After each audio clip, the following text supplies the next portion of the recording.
नमस्कार दोस्तों, आइए जानते हैं पश्चिम बंगाल की दिन भर की ताज़ा और बड़ी खबरें। वीडियो को लाइक कीजिए और अगर अभी तक आपने चैनल को सब्सक्राइब नहीं किया है तो जल्दी से सब्सक्राइब कर लीजिए। तानाशाह है ममता सरकार। भारी हंगामे के बीच लॉन्च हुआ द बंगाल फाइल्स का ट्रेलर। विवेक अग्निहोत्री ने लगाए ये आरोप। फिल्म निर्देशक विवेक अग्निहोत्री की फिल्म द बंगाल फाइल्स का ट्रेलर शनिवार को कोलकाता के एक होटल में हंगामे के बीच लॉन्च हुआ। कार्यक्रम शुरू होने से पहले कुछ लोगों ने हंगामा मचाना शुरू कर दिया। विवेक अग्निहोत्री का यह भी आरोप है कि ट्रेलर की लॉन्चिंग रोकने के लिए होटल में बिजली की आपूर्ति रोक दी गई। केंद्र सरकार की वजह से अधर में अटकी है घाटाल मास्टर प्लान योजना। कोलकाता। राज्य सरकार ने सोमवार को कलकत्ता हाईकोर्ट में हलफनामा देकर बताया है कि केंद्र सरकार की वजह से घाटाल मास्टर प्लान अधर में अटकी हुई है। सोमवार को न्यायमूर्ति सुजॉय पाल की खंडपीठ ने कहा कि केंद्र सरकार को इस मामले में शामिल किया करना होगा। अगले 4 हफ्तों में मामले की फिर से सुनवाई होने की संभावना है। गौरतलब है कि घाटाल मुख्य रूप से शिलावती, कंसाबती और द्वारकेश्वर नदियों के पानी के कारण हर वर्ष बाढ़ की स्थिति पैदा हो जाती है। युवाश्री योजना पश्चिम बंगाल सरकार द्वारा बेरोजगार युवाओं के लिए शुरू की गई एक वित्तीय सहायता योजना है। इसे पहले युवा उत्साह कार्यक्रम YUP के नाम से जाना जाता था। इस योजना के तहत सरकार बेरोजगार युवाओं को 1,500 रुपये प्रति माह का वित्तीय सहायता प्रदान करती है ताकि वे अपनी रोजगार क्षमता बढ़ाने के लिए शिक्षा या प्रशिक्षण प्राप्त कर सकें। यह योजना पश्चिम बंगाल के श्रम विभाग द्वारा संचालित की जाती है और रोजगार बैंक में पंजीकृत युवाओं को लाभान्वित करती है। पूजा से पूर्व 24 मंडपों का कर सकेंगे दीदार। संवाददाता। कोलकाता महानगर की दुर्गा पूजा अब सिर्फ धार्मिक उत्सव नहीं रह गई है, बल्कि यह कला और शिल्प का भव्य प्रदर्शन बन चुकी है। इसी कड़ी में इस वर्ष भी मास आर्ट संस्था, राज्य सरकार और यूनेस्को के सहयोग से प्रीव्यू शो का आयोजन करने जा रही है। इस शो के दौरान 24 प्रमुख पूजा समितियों के मंडपों का दर्शन कराया जाएगा। आयोजन 18 से 22 सितंबर के बीच होगा। दर्शन का समय प्रतिदिन शाम 6 बजे से अगले दिन सुबह 4 बजे तक रहेगा। पीएम मोदी के साथ मंच साझा नहीं करेंगी ममता बनर्जी। इस वजह से बंगाल सीएम ने लिया ऐसा फैसला। राज्य ब्यूरो, जागरण, कोलकाता। बंगाल की मुख्यमंत्री ममता बनर्जी 22 अगस्त को कोलकाता मेट्रो की 3 परियोजनाओं के उद्घाटन समारोह में मौजूद नहीं रहेंगी। इन परियोजनाओं का उद्घाटन प्रधानमंत्री नरेंद्र मोदी करने वाले हैं। राज्य सरकार के एक शीर्ष अधिकारी ने सोमवार को यह जानकारी दी। उन्होंने कहा कि मेट्रो परियोजनाओं के उद्घाटन में शामिल न होने का निर्णय भाजपा शासित राज्यों में बंगाल के लोगों के कथित उत्पीड़न की पृष्ठभूमि में लिया गया है। ताजपुर पोर्ट के लिए जल्द जारी होगा नया टेंडर, ममता कैबिनेट का बड़ा फैसला। जानिए कितना अहम है ये project. Digital desk. Kolkata. Bengal सरकार ने राज्य के बहुप्रतीक्षित ताजपुर डीप सी पोर्ट परियोजना को दोबारा गति देने का निर्णय लेते हुए इसके लिए अब नए सिरे से टेंडर जारी करने का निर्णय लिया है। मुख्यमंत्री ममता बनर्जी की अध्यक्षता में सोमवार को राज्य सचिवालय में हुई राज्य मंत्रिमंडल कैबिनेट की बैठक में इस विषय पर गंभीर मंथन के बाद नई निविदा टेंडर प्रक्रिया शुरू करने का फैसला लिया गया। प्रवासी श्रमिकों पर मेहरबान ममता, हर महीने मिलेंगे 5,000 रुपये। ये सुविधाएं भी देगी बंगाल सरकार। बंगाल की ममता सरकार प्रवासी बंगाली श्रमिकों का पलायन रोकने, उनके रोजगार की व्यवस्था करने तथा उनकी आर्थिक सहायता के लिए श्रमश्री योजना शुरू करेगी। इसके तहत 5-5 हजार रुपये प्रतिमाह दिए जाएंगे। सोमवार को कैबिनेट की बैठक में यह निर्णय लिया गया।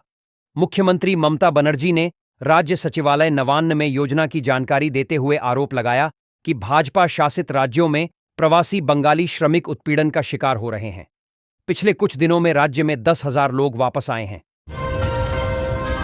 अदाकारी से मधुमेह का मिथक तोड़ रहे मरीज, नाटक के जरिए फैला रहे जागरूकता। डॉक्टर साहब, मेरे बेटे को क्या हुआ है? उसे इतनी उल्टियां क्यों हो रही हैं?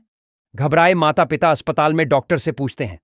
डॉक्टर, आपके बेटे को टाइप 1 डायबिटीज T1D है। यह मधुमेह का एक प्रकार है जिसमें अग्न्याशय की बीटा कोशिका अचानक इंसुलिन हार्मोन का उत्पादन करना बंद कर देती है। इससे रक्त में शर्करा का स्तर बढ़ जाता है। यह किसी भी उम्र में हो सकता है, लेकिन सामान्यतः बचपन में देखा जाता है। भंग की जाए लोकसभा, फिर पूरे देश में हो SIR। ममता बनर्जी के भतीजे ने की बड़ी मांग।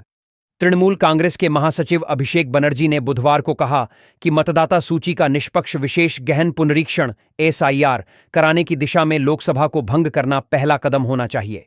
तृणमूल कांग्रेस सुप्रीमो और पश्चिम बंगाल की मुख्यमंत्री ममता बनर्जी के भतीजे ने सोशल मीडिया मंच X पर कहा कि SIR को पूरे देश में लागू किया जाना चाहिए, न कि केवल चुनिंदा चुनावी राज्यों में। रानीगंज के विकास पर जितेंद्र तिवारी ने उठाए सवाल। रानीगंज भाजपा नेता व आसनसोल के पूर्व मेयर जितेंद्र तिवारी ने सोमवार को रानीगंज के विकास से जुड़े कई अहम मसले उठाए और सरकार से इनके हल की मांग की।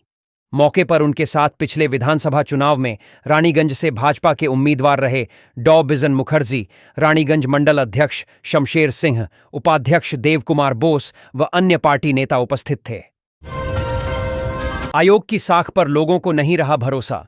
शत्रुघ्न आसनसोल फिल्मों से राजनीति में आए और आसनसोल के सांसद सह तृणमूल कांग्रेस नेता शत्रुघ्न सिन्हा ने चुनाव आयोग और केंद्र पर तीखा हमला करते हुए कहा कि मुख्य चुनाव आयुक्त ज्ञानेश कुमार की प्रेस कॉन्फ्रेंस में वोट चोरी के आरोपों को नकारना और राहुल गांधी को हलफनामा दाखिल करने एवं देश से माफी मांगने की नसीहत देना दुर्भाग्यपूर्ण है। हाल के दिनों में चुनाव आयोग की छवि धूमिल हुई है। हुगली में भाजपा का बंद बेअसर। भाजपा के आह्वान पर सोमवार को बुलाए गए बंद को हुगली जिले में जनता का अपेक्षित समर्थन नहीं मिला। बंद समर्थकों पर आरोप है कि उन्होंने कई स्कूलों को जबरन बंद कराया। सुबह खानाकुल के कृष्णनगर ज्ञानदा विद्यापीठ में छात्र छात्राएं सामान्य रूप से पढ़ाई के लिए पहुंचे थे, लेकिन कुछ देर बाद बंद समर्थकों ने स्कूल गेट पर ताला जड़ दिया और बच्चों को बाहर निकाल दिया। गेट पर भाजपा का झंडा भी लगा दिया गया। गंगासागर मेले को राष्ट्रीय दर्जा देने की योजना नहीं। केंद्र मुख्यमंत्री ममता बनर्जी ने दक्षिण 24 परगना जिले के सागरद्वीप में आयोजित होने वाले वार्षिक गंगासागर मेले को राष्ट्रीय मेले का दर्जा देने की मांग करते हुए कई बार आवाज उठाई है।